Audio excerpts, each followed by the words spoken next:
Hello everyone, आपका स्वागत है मेरे YouTube channel smart learning by SK में। आज हम पढ़ने वाले हैं the tales of Bhola grandpa, जिसे लिखा है एक बहुत ही famous Indian award winning bilingual writer Manoj Das ji ने। बाइलिंगुअल राइटर मतलब ऐसा राइटर जो 2 लैंग्वेजेस में लिखता हो। मनोज दास जी ओडिया और इंग्लिश दोनों लैंग्वेजेस में लिखते थे, इसीलिए उन्हें बाइलिंगुअल राइटर कहा जाता था।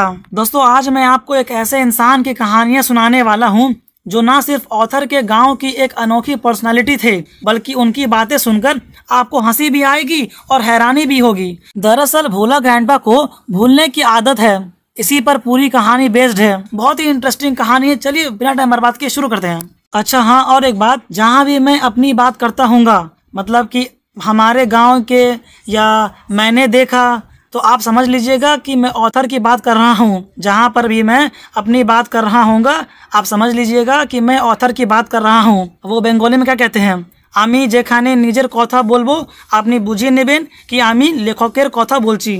ठीक है जी। भोला ग्रैंडपा और उनकी वाइफ हमारे गांव के वेस्टर्न एंड में रहते थे। उनका घर एक बड़े से बोकल ट्री के नीचे था, जिसमें छोटी सी बंदर की टोली भी रहती थी। भोला ग्रैंडपा और उनकी वाइफ को इससे कोई दिक्कत नहीं थी, क्योंकि वो लोग उन बंदरों से काफी हद तक फेमिलियर हो गए थे।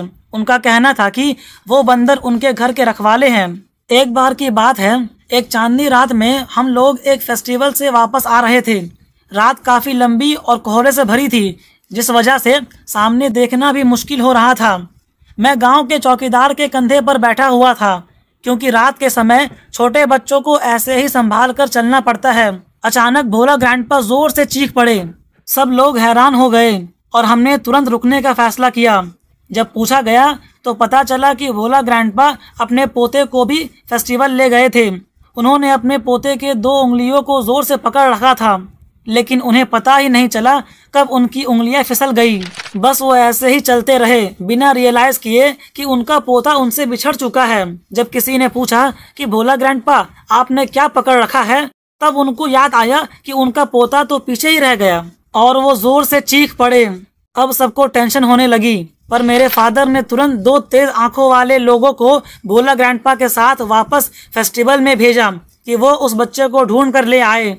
खुशी की बात यह रही कि जल्द ही उनका पोता मिल गया, जो एक गाय के नीचे बैठकर आराम से सो रहा था। इस बात पे सब लोग हंसते हंसते लोटपोट हो गए। अब मैं आपको भोला ग्रैंडपा का एक और मजेदार किस्सा बताता हूँ, जो मेरे फादर ने सुनाया था। एक बार बारिश वाले दिन भोला ग्रैंडपा बड़े एक्साइटेड होकर मेरे फादर को बताने लगे कि उन्होंने कुछ पायरेट्स की गैंग को देखा, जो हमारे गांव के पास समुंदर के किनारे एक सैंड ड्यून के नीचे एक बड़ा सा बॉक्स दबा रहे थे। ठीक है, एक बारिश वाले दिन भोला ग्रैंडपा बड़े एक्साइटेड होकर मेरे फादर को, मतलब ऑथर के फादर को, बताने लगे कि उन्होंने कुछ डाकुओं, कुछ पायरेट्स की गैंग को देखा, जो हमारे गांव के पास समुंदर के किनारे एक सैंड ड्यून के नीचे एक बड़ा सा बॉक्स छुपा रहे थे। दोस्तों, सैंड ड्यून्स कुछ इस तरह का होता है।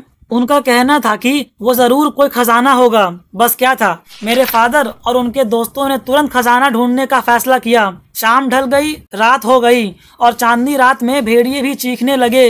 रात के आधे हिस्से में, मतलब मिडनाइट में, भोला ग्रैंडपा ने सच कबूल किया कि यह सब बस उनका एक सपना था, जो उन्होंने दोपहर को सोते वक्त देखा था।